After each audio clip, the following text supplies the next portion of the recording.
दोस्तों, बिहार के अंदर गिर रहे पुल को लेकर के केंद्र सरकार और स्टेट सरकार को नोटिस मिला है। इस नोटिस को दिलवाने में मनीष कश्यप का योगदान है। मनीष कश्यप ने जो पटना हाईकोर्ट में पीआईएल दर्ज किया था, उसी को लेकर के सुप्रीम कोर्ट द्वारा बिहार सरकार और केंद्र सरकार को नोटिस जारी किया गया है। पूरा मामला आगे विस्तार से समझने का प्रयास करते हैं। वीडियो में अंत तक जरूर बने रहेगा। दरअसल बात है कि बिहार के अंदर एक महीने के अंदर लगभग 20 से 22 पुल गिरे, जिसको लेकर के मनीष कश्यप ने अपने वकील के साथ पटना हाईकोर्ट पहुंच करके पीआईएल दर्ज किया,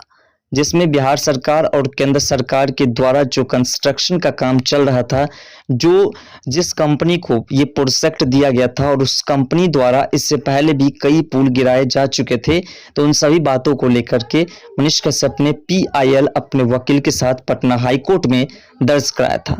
और वह मामला सुप्रीम कोर्ट तक पहुंच गया। सुप्रीम कोर्ट के जस्टिस डी.वाई. चंद्रचूड़ जी ने और उनके साथ साथ 3 ऐसे पीठाधीश एडवोकेट जिन्होंने मिलकर के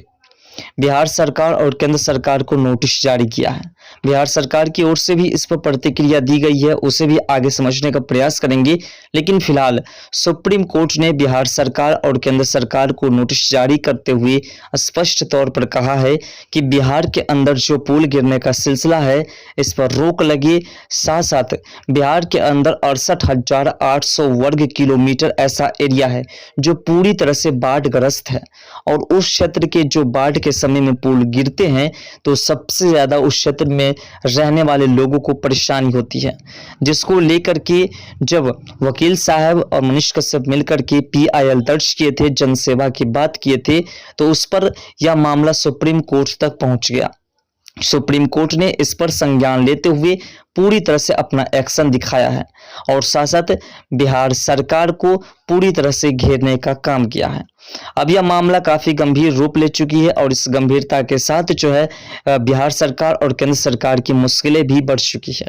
दरअसल बात है, बिहार सरकार की मुश्किलें दुगुनी इसलिए भी हो चुकी है क्योंकि बिहार के अंदर जो आरक्षण का मामला था, नीतीश कुमार जी ने जो 65% आरक्षण करने की बात को लेकर के सुप्रीम कोर्ट में याचिका लगाई थी, उस याचिका को खारिज करते हुए फिर से पुरानी जो व्यवस्था थी आरक्षण की, उसी पर अटकने के लिए कह दिया है। इसी को लेकर के नीतीश कुमार जी की मुश्किलें बढ़ी हुई है और इधर जो पुल गिरने का सिलसिला है, उस पुल को लेकर के जो याचिका दायर की गई है, इस याचिका की सुनवाई भी बहुत जल्द फिर से कोर्ट में होने वाले हैं। फिलहाल इस मुश्किल की घड़ी में बिहार सरकार को जो है अब केंद्र सरकार की ओर से कुछ विशेष पैकेज मिल रहे हैं। साथ साथ बिहार सरकार को कुछ ऐसे यंत्र भी मिल रहे हैं जिससे कि पहले ही वह पुल की गुणवत्ता की जांच कर सके, क्योंकि सुप्रीम कोर्ट ने साफ तौर पर कहा है कि जिस भी कंपनी को ये प्रोजेक्ट का काम दिया जाता है, सबसे पहले उस कंपनी द्वारा जब पुल का निर्माण किया जाता है तो उसकी रॉ मटेरियल की जांच की जाए और साथ साथ कितने वर्ष तक यह पुल चलेंगे इसकी भी जांच की जाए। इसी को लेकर के नीतीश कुमार जी ने साफ तौर पर कह दिया है कि इन सभी सामग्री का, इन सभी यंत्रों का हमें जो है जुगाड़ हो, हमें उपलब्ध कराया जाए ताकि हम अच्छे तरीके से पुल की गुणवत्ता की जांच कर सके और पुल की क्या लाइफ है इसकी हम जांच कर सके। फिलहाल नीतीश कुमार जी ने जो बातें कही है, इस पर सुप्रीम कोर्ट ने भी विचार विमर्श करने का कुछ समय लिया है। लेकिन फिलहाल बिहार में जो गिर रहे हैं पुल, उसको लेकर के सुप्रीम कोर्ट का एक्शन पूरी तरह से है। सुप्रीम कोर्ट में सोमवार को बिहार में लगातार गिर रहे पुल को लेकर के दाखिल याचिका पर सुनवाई हुई। कोर्ट ने इस मामले में बिहार और केंद्र सरकार से जवाब मांगा। याचिका में मांग की गई कि बिहार में सभी पुलों का ऑडिट किया जाए ताकि उनकी हालत का पता चल सके। इस समय बन रहे सभी पुलों की भी निगरानी की व्यवस्था बनाई गई है।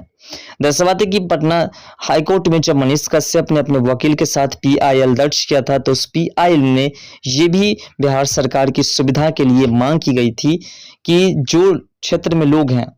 जिनको पुल गिरने से समस्या हो रही है, तो सबसे पहले उनको सामग्री मुहैया कराई जाए और साथ साथ उस पुल की गुणवत्ता की जांच के लिए, उस पुल में जो रॉ मटेरियल लगा रहे हैं उस रॉ मटेरियल की जांच के लिए, साथ साथ पुल की लाइफ के लिए बिहार सरकार को वे सभी यंत्र, वे सभी सामग्री, सेंसर मिलना चाहिए जिनसे कि वह आसानी से, जैसे कि राष्ट्रीय राजमार्ग जब बनते हैं तो उसकी जांच के लिए जो सेंसर का प्रयोग किया जाता है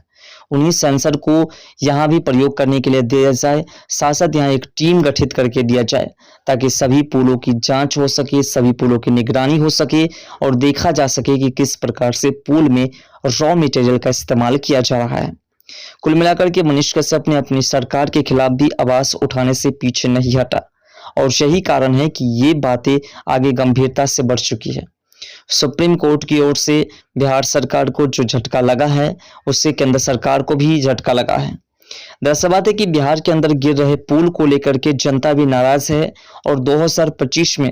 बिहार में विधानसभा चुनाव है। तो 2025 विधानसभा चुनाव से पहले पूरी तरह से बिहार की व्यवस्थाएं सुधारी जा सके, इसके लिए सुप्रीम कोर्ट से उन सभी चीजों की मांग की जा रही है बिहार सरकार द्वारा, ताकि किसी भी परिस्थिति में वो नौबत ना आए कि दोबारा पुल बनाने के बाद पुल फिर से गिर जाए।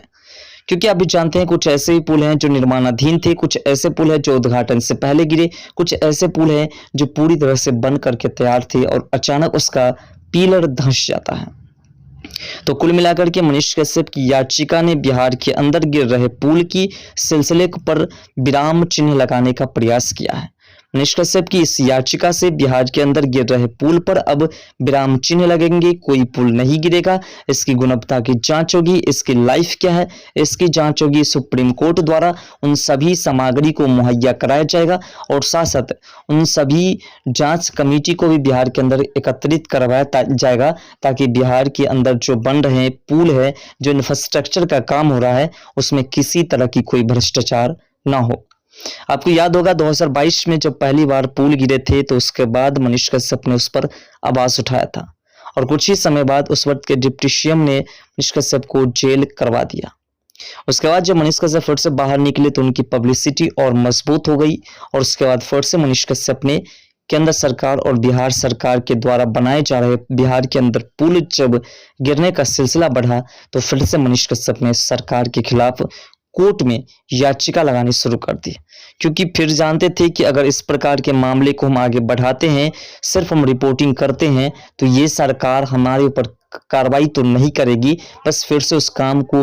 रीस्टार्ट करवाएंगे। लेकिन उससे क्या होगा कि जो मटेरियल रॉ मटेरियल है वो सही तरीके से नहीं दी जाएगी और कुछ दिनों के बाद फिर से वह पुल गिर जाएंगे।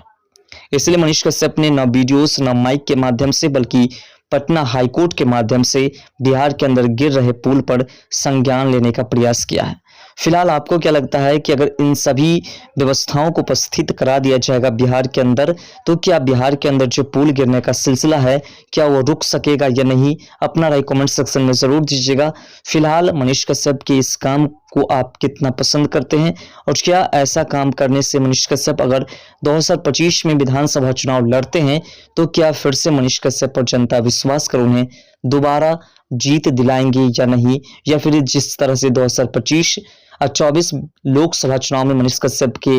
चुनाव लड़ने से इनकार करने से लोग जो आक्रोशित थे तो वैसे रहेंगे? अपना राय कमेंट सेक्शन में जरूर दीजिए।